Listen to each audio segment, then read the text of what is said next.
Same year, same chips, same technology. In February 2025, Amazon told their accountants the servers in their data centers would last less time than they thought. They cut the useful life from 6 years to 5. In the same month, Meta said the opposite. They extended useful life from 5 years to 5.5. Same quarter, same Nvidia GPUs, two of the biggest companies in the world, looking at the same exact reality, made opposite decisions. The result? Meta added $2.9 billion to their reported earnings. Amazon subtracted $700 million from theirs. This is not a tech story. This is one of the biggest accounting illusions in the decade, and almost nobody's talking about it. Here's the setup. Right now, 5 companies, Microsoft, Google, Amazon, Meta, and Oracle, are about to spend approximately $680 billion in 2026. That's not a typo. Most of that, around 75%, is going into AI infrastructure, servers, chips, networking gear, and data centers. To put it in perspective, that combined spending is now worth about 2.2% of the entire US economy. One sector, 1 year, 5 companies. Now, when a company buys something expensive that lasts for years,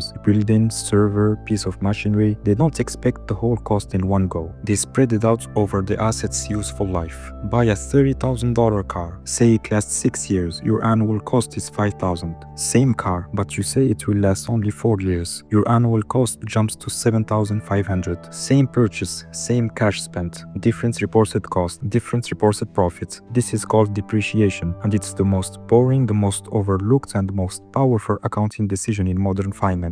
Because here's what happened. Right at the moment, hyperscalers were ramping up to spend hundreds of billions of dollars on AI servers. Every single one of them, except eventually Amazon, decided those servers would last longer than they used to. They didn't change the chips, they didn't change the data centers, they changed the assumption, and the assumption was worth tens of billions of dollars in reported earnings. What if they're wrong? Let me walk you through what each company actually did, because once you see the pattern, you can't unsee it. It started with Amazon's Q4 2021 earnings call. Amazon told investors they were extending the useful life of their servers from 4 to 5 years. A year later, Microsoft followed. CFO Amy Hood announced on the Q4 2022 earnings call, and these are her actual words, that they were extending the depreciable useful life of server and network equipment from 4 to 6 years. The expected benefit? A favorable impact on operating income of approximately $3.7 billion in fiscal year 2023 alone. That's $3.7 billion of higher reported profits from one accounting decision. No new product, no new revenue, no improved margin, just a sentence in a footnote. Google made a similar move earlier. They extended their server lives from 3 years to 4 in 2021. The result? A $2.6 billion reduction in depreciation expense and a $2 billion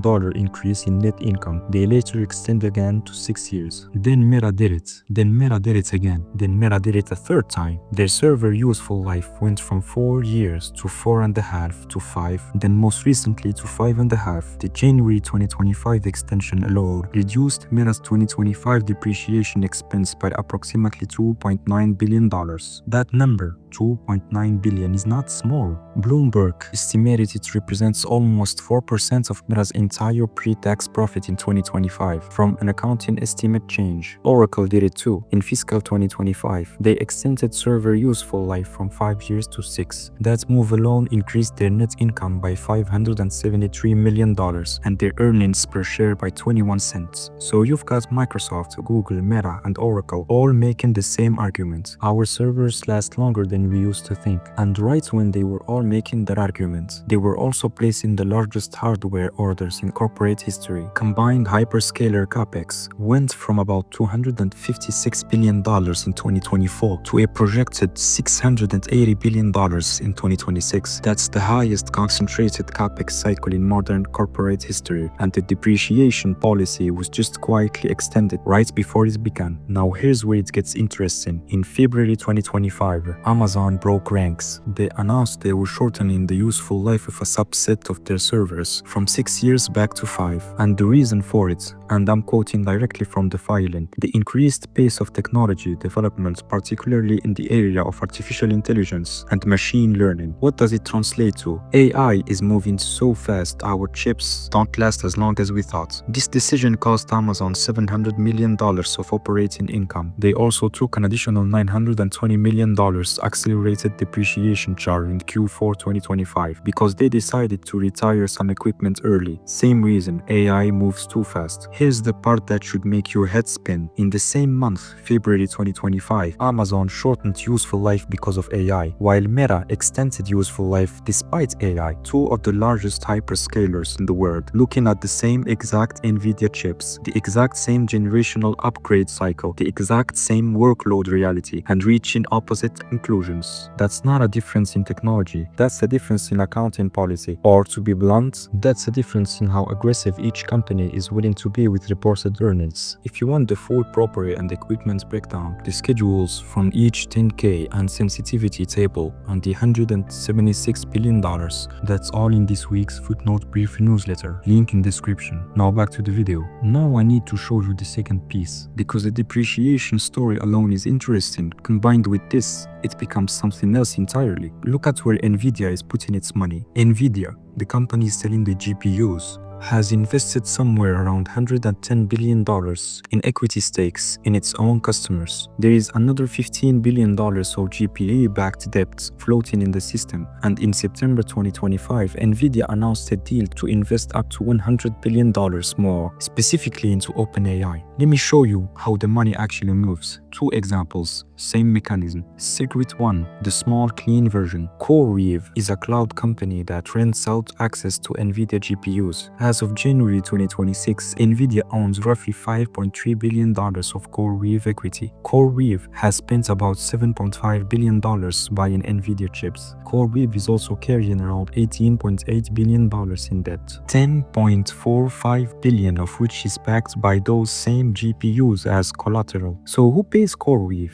In 2024, 62% of CoreWeave's revenue came from one customer, Microsoft. Microsoft pays CoreWeave for compute. CoreWeave uses that money, plus the debt backed by the chips, to buy more Nvidia chips. Nvidia gives CoreWeave equity, and CoreWeave buys more chips. The flywheel turns. That's the small version. Circuit 2, the big version. In September 2025, Nvidia signed a letter of intent to invest up to $100 billion in OpenAI. The investment unlocks progressively as Nvidia ships 10 gigawatts of GPU infrastructure for OpenAI to use. 2 months earlier, in July 2025, OpenAI had signed a separate deal with Oracle, a 5-year, $300 billion cloud compute contract. For context, OpenAI's annual recurring revenue at that point was approximately $10 billion. They committed to pay Oracle, on average, $60 billion a year, 6 times their annual revenue. Now Oracle has to actually build this capacity, so Oracle started borrowing $18 billion in bonds in September 2025, $25 billion more in early 2026, the largest bond sale in Oracle's history. KeyBank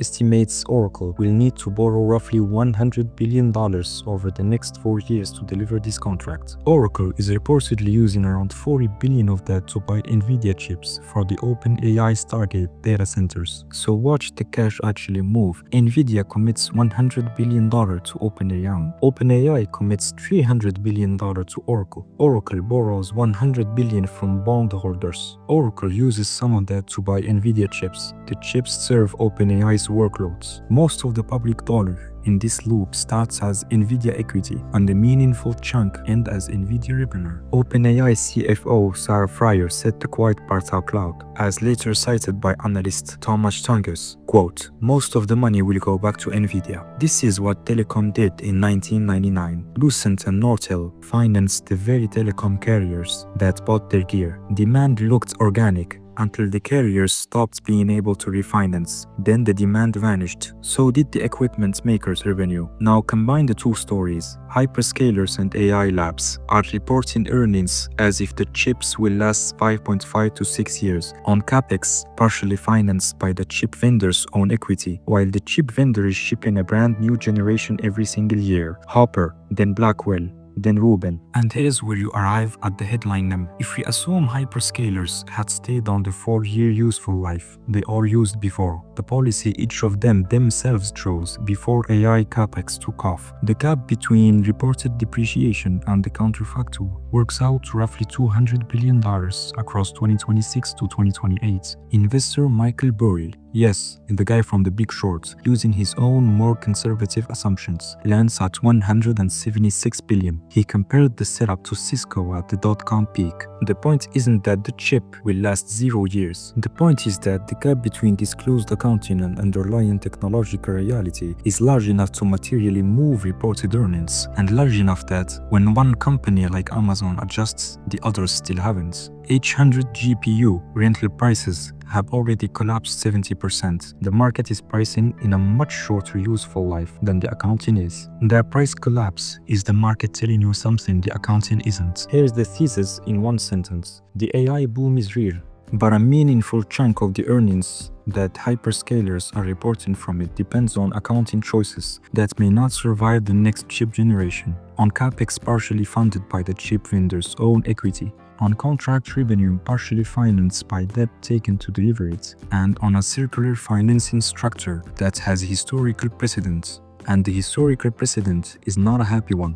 This doesn't mean AI is a frog. It doesn't mean Nvidia goes to zero. It doesn't mean Microsoft and Meta are about to collapse. It means that when you read headlines about record earnings, record margins, record everything, you should know that some portion of those records is an accounting decision, not an operational achievement. Watch Amazon. They moved first on extension and they moved first on reversal. If Microsoft, Google or Meta follow them in 2026 or 2027, that's the signal. That's when the reported numbers start matching the reality of the chips actually getting replaced. So here's the question I want answered in the comments below. Do you think Meta will extend useful life again before they shorten it? Or are we already looking at the top of this cycle? If this was useful, the place where I publish the deeper version of every video, the math, the filings, the history analogs, the things that don't fit into 10 minutes, is Footnote Brief. It's a free newsletter, 2 issues a week, Tuesday and Thursday. This week's issue, the one that goes with this video, walks through the 4 hyperscalers specific schedule changes, $200 billion math at single issuer level, and why Oracle and Meta look the most exposed. Link is in the description. There is also a pinned comment with the same link if it's easier to grab there. If you want the next one, sign up. If not, no pressure. One specific ask before you click off. The thing I want to know from this comment section is whether anyone has hands-on infrastructure operations data on real GPU economic life, the cascade economics for the AI generation specifically. Drop a comment, I read them all. If you want more videos where the numbers tell a different story than the headlines, where the filings disagree with the press releases, subscribe.